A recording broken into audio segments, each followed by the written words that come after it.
आपण को मो चैनल को पुणी थे स्वागत करुच्ची। आजिर विषय वस्तु प्रगति बा प्रोग्रेसन। क्रम अनुजाई परवर्ती पदोदय पूरण करवा। 2 4 6 8 परवर्ती दुईटी पद, 5 10 15 20 दुईटी परवर्ती पद, यही 1 2 4 8 1 4 9 6 2 2 2 2 2 परवर्ती पदोदय सब कौन है। वर्तमान आम स्क्रीन रे देखिपर यार उत्तर आसीगला 10 12 से भाई तृतीयटी हम 25 30, तृतीयटी 16 32 एवं 25 36 एवं लास्ट हम 4टा 2 5टा 2।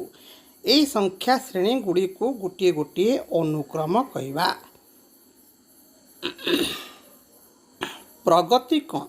जो अनुक्रमटी एक नियम द्वारा सिद्ध होता है ताहाको प्रगति कहुए। प्रगति को 3 भाग में विभक्त करा जायछि। एक समांतर प्रगति बा अरिथमेटिक प्रोग्रेसन, 2 गुणोत्तर प्रगति बा ज्योमेट्री प्रोग्रेसन, 3 हरात्मक प्रगति बा हार्मोनिक प्रोग्रेसन।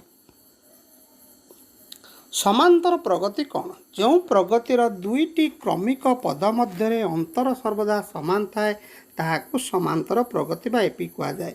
यार अंतरफल को साधारण अंतर बा डी कहुए। यार साधारण रूपटी है ए प्लस डी, ए प्लस 2d, ए प्लस 3d। एठार ए को प्रथम पद और डी को साधारण अंतर कहुए।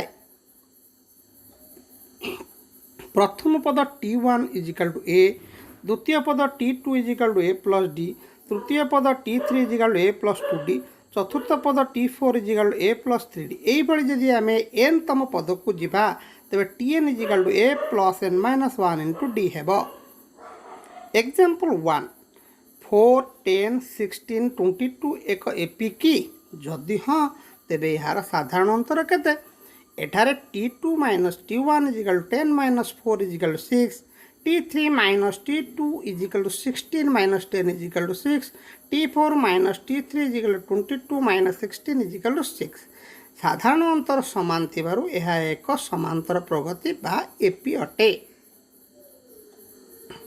अन्य गोटे एग्जाम्पल को आम जीवा 3 7 11 15 डट डट टी 15 केते हेबो?